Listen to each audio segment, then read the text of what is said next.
ख़बर शामिल कयूं पिया ठटो खां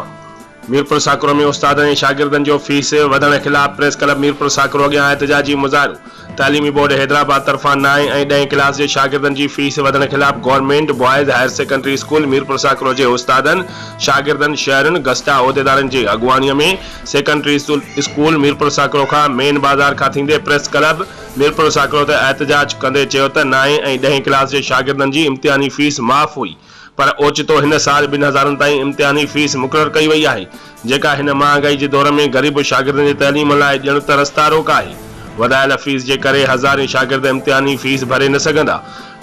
वज़ीर तइलीम सिंध खां मुतालबो कयो त ही फ़ैसिलो फौरी तौर ते वापसि वठी गरीब शागिर्दनि जो मुस्तक़बिल बचायो वञे। रिपोर्ट करे रहियो आहे محمد اشرف خاصخيلي بيوروچيف न्यूज़।